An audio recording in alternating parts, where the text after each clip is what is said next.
Selamat siang saudara-saudara sekalian. Saya ingin menyampaikan renungan berjudul Malaikat Jemaat di Smyrna. Malaikat Jemaat di Smyrna. Smyrna ya.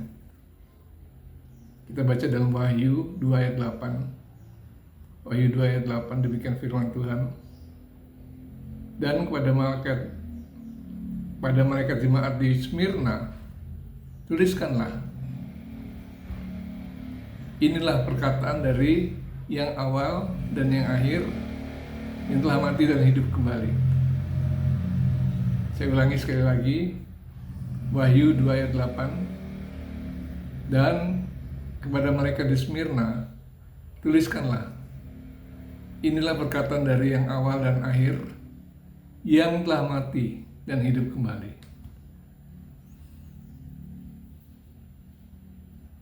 Inilah hasil dari renungan, dari hasil penglihatan Yohanes di Pulau Patmos ketika dia dibuang ke sana. Yang kedua ini, penglihatan yang kedua pada malaikat jemaat di Smyrna. Yang pertama di Efesus, kemudian di Smyrna, sekarang di Smyrna. Dia berkata, inilah perkataan dari yang awal dan yang akhir. Awal dan akhir. Itu biasanya digunakan untuk pengertian tentang Tuhan atau Allah. Karena Allah itu adalah yang awal dan yang akhir. Tetapi di sini dikatakan yang telah mati dan hidup kembali. Allah Bapa tidak mati dan tidak hidup kembali, tapi Yesus telah mati dan hidup kembali. Dia yang dimaksud di sini. Kalau kita lihat bahwa kota Smyrna adalah kota kuno yang terletak di bagian tengah dan strategis di pantai Laut Egea dari wilayah Turki. Pada mulanya kota Smyrna ini dihuni oleh orang Yunani. Tapi dihancurkan kira-kira pada tahun 580 sebelum Masehi oleh Raja Alyattes dari negara Lydia. Kemudian lebih dari dua abad, Alexander Agung berniat membangunnya kembali sebagai kota Yunani. Karena kondisi pelabuhan yang menguntungkan, mudah dipertahankan, dan hubungan darat yang bagus. Kota Smyrna berkembang menjadi amat penting. Lokasinya sekarang terletak di daerah kota modern Izmir, Turki.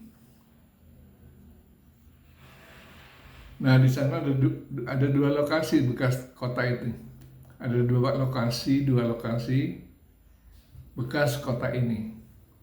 Yang pertama dibangun dan menjadi besar pada masa Arkaik Yunani sebagai pemukiman kuno orang Yunani di bagian Anatolia Barat. Ya, sebagai pemukiman kuno orang Yunani di bagian Anatolia Barat. Yang kedua, dasarnya dihubungkan dengan Alexander Agung. Kota ini menjadi kota metropolitan pada masa Kekaisaran Romawi. Kebanyakan reruntuhan yang ditemukan sekarang itu berasal dari zaman Romawi, yaitu setelah gempa bumi abad kedua Masehi. Abad kedua Masehi pernah terjadi gempa bumi di sini.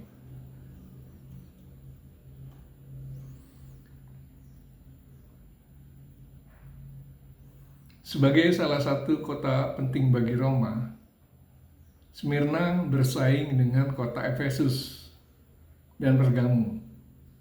Disebut sebagai kota paling utama di Asia. Selain Efesus dan Pergamus, maka Smyrna ini menjadi kota penting di Asia. Sebuah gereja Kristen berdiri sejak awal dan mungkin bertumbuh dari koloni orang Yahudi. Smyrna merupakan salah satu dari 7 jemaat Asia yang disebut dalam kitab Wahyu. Pada abad 7 sebelum Masehi, kota kuno Smyrna, terdapat kuil Dewi Athena. Terdapat kuil Dewi Athena. Sana masih menyembah berhala ya. Smyrna adalah sebuah kota besar yang penting di pesisir barat Asia Kecil yang terkenal dengan sekolah-sekolah kedokteran dan ilmu pengetahuan. Perkataan Yesus pada jemaat di Smyrna pada Wahyu 2 ayat 8-11 memberikan wawasan tentang kehidupan jemaat pada abad pertama dan banyak penerapan bagi orang percaya masa kini. Nah, sekarang kita sampai pada pesan dari Yesus, pesan dari Tuhan Yesus Kristus. Inilah firman dari yang awal dan yang akhir. Inilah firman yang dari yang awal dan yang akhir, yang telah mati dan hidup kembali. Tadi dikatakan Wahyu 2 ayat 8. Identitas dari yang awal dan yang akhir itu siapa? Itu adalah Allah. Dan yang telah dibangkitkan hanya bisa menjadi milik, dan yang telah dibangkitkan hanya bisa menjadi milik Yesus Kristus. Karena hanya Dia yang mati dan dibangkitkan kembali. Itulah Yesus Kristus. Jadi ucapan ini dari Yesus Kristus. Yesus mulai dengan pengakuan pencobaan mereka. Yesus mengakui bahwa adanya percobaan dari mereka. Aku tahu kesusahanmu dan kemiskinanmu. Aku tahu kesusahanmu dan kemiskinanmu. Namun engkau kaya, katanya Tuhan. Miskin tetapi dia kaya. Miskin secara jasmani, kaya secara rohani. Dan fitnah mereka yang menyebut diri orang Yahudi. Jadi ada orang Yahudi, tapi mereka selalu menfitnah orang-orang ini, orang-orang di Smyrna, yang menyebut dirinya orang Yahudi, tetapi yang sebenarnya tidak demikian. Dia dikatakan bahwa dia adalah Yahudi-Yahudian, ya Yahudi-Yahudian. Sebaliknya mereka adalah jemaat iblis, jemaat iblis. Wahyu 2 ayat 9. Jadi aku tahu kesusahanmu dan kemiskinanmu, namun engkau kaya. Dan fitnah mereka yang menyebut diri orang Yahudi, tapi sebenarnya adalah jemaat iblis. Namun dalam kemiskinan fisik mereka, kemiskinan secara jasmani mereka, jemaat di Smyrna adalah kaya, yaitu memiliki kekayaan rohani yang tidak dapat diambil oleh siapapun.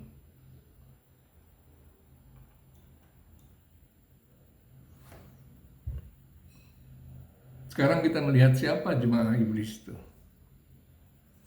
Mengenai identitas jemaah iblis ada beberapa pandangan. Ada beberapa pandangan tentang ini.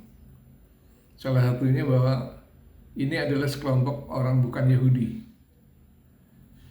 yang menyebut diri mereka orang Yahudi. Bukan Yahudi yang menyebut diri mereka orang Yahudi, yaitu umat pilihan Allah.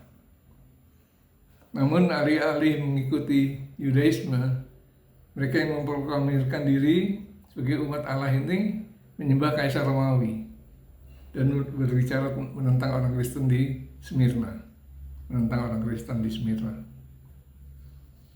Itu jemaat iblis, pandangan yang pertama. Pandangan yang lain mengatakan bahwa jemaah iblis adalah sekelompok orang Yahudi secara fisik. Jadi secara jasmani mereka memang kelompok Yahudi yang mengikut tradisi dan hukum Taurat, tapi pada kenyataannya mereka tidak mengenal Allah. Mereka secara tradisi mengikuti hukum Taurat, tapi kenyataannya mereka tidak mengenal Allah. Mereka bukan orang Yahudi dalam arti bahwa mereka tidak memiliki iman seperti bapak leluhur mereka, yaitu Abraham. Dan mereka berasal dari iblis karena mereka telah menolak Yesus Kristus. Paulus membedakan orang Yahudi yang sejati atau rohani dengan mereka yang hanya mengklaim hubungan fisik dengan Abraham. Kita baca dalam Roma 2 ayat 28 sampai 29, demikian firman Tuhan. Sebab yang disebut Yahudi bukanlah orang lahiriah Yahudi, bukan orang lahiriah Yahudi yang secara lahir dia adalah Yahudi. Dan yang disebut sunat bukanlah sunat yang dilangsungkan secara lahiriah. Tetapi orang Yahudi sejati ialah dia yang tidak nampak keyahudiannya, dan sunat adalah sunat dalam hati, secara rohani bukan secara hurufiah.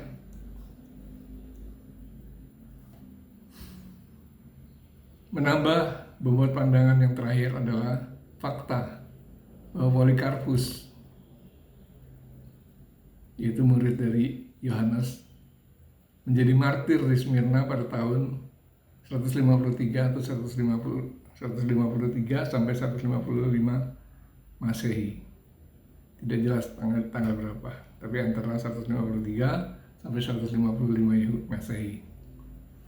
Pada pengadilan Polikarpus, orang-orang Yahudi yang tidak percaya di Smyrna, bergabung dengan para penyembah berhala untuk menghukumnya sampai mati. Eusebius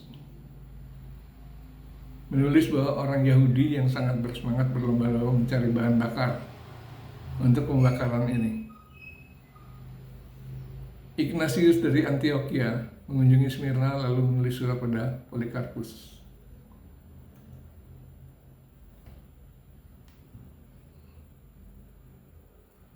Ini peringatan dari Tuhan Yesus bahwa mereka akan mengalami aniaya. Setelah memuji di Smyrna atas kemenangan rohani mereka, Yesus mengingatkan akan adanya penganiayaan yang akan datang. Jadi akan datang aniaya. Tapi di dalam Wahyu 2 ayat 10 dikatakan, jangan takut terhadap apa yang harus engkau derita. Jangan takut terhadap yang kau derita. Sesungguhnya iblis akan melemparkan beberapa orang di antaramu ke dalam penjara supaya kamu dicobai, dan kamu akan beroleh kesusahan selama 10 hari. 10 hari. Beberapa anggota jemaat akan dipenjarakan dan gelombang penganiayaan ini akan berlangsung selama 10 hari. Namun, Yesus memberi pengharapan pada jemaatnya. Jangan takut, katanya. Orang-orang percaya di Smyrna akan memiliki keberanian untuk menghadapi percobaan ini. Yesus memanggil mereka untuk tetap setia dalam penderitaan mereka. Ya, walaupun menderita, mereka tetap setia pada Tuhan Yesus. Wahyu 2 ayat 10, demikian firman Tuhan. Hendaklah engkau setia sampai mati, dan aku akan mengaruniakan padamu mahkota kehidupan. Hendaklah engkau setia sampai mati, dan aku akan mengaruniakan padamu mahkota kehidupan. Wahyu 2 ayat 10. Di sini sebuah mahkota khusus disebutkan bagi mereka yang mati sebagai akibat dari penderitaan bagi Kristus. Mahkota kehidupan yang sama juga disebut dalam Yakobus 1 ayat 12. Demikian firman Tuhan. Berbahagialah orang yang bertahan dalam percobaan, sebab apabila dia tahan uji, ia akan menerima mahkota kehidupan yang dijanjikan Allah pada barang siapa yang mengasihi Dia.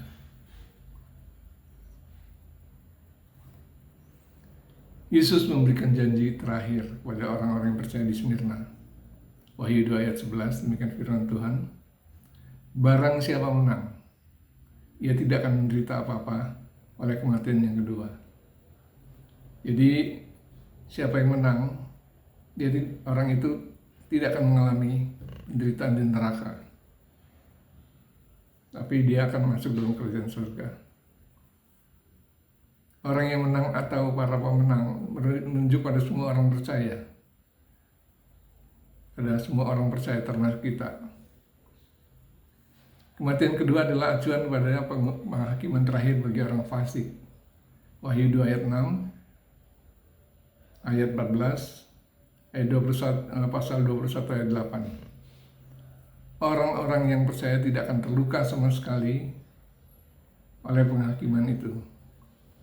Dosa mereka telah dihakimi di kayu salib, dan di dalam Kristus tidak ada lagi penghukuman. Roma 8 ayat 1. Marilah kita meneladani jemaat ini yang memiliki kekayaan rohani. Walaupun mereka hidupnya miskin, tapi mereka percaya pada Tuhan dan setia sampai mati. Kita tetap setia sampai akhir hidup kita, maka kita tidak akan mengalami penderitaan dalam kematian kedua. Tapi kita berbahagia bersama Tuhan Yesus di dalam kerajaan surga. Demikian dan dari saya, kiranya Tuhan memberkati kita semua. Amin.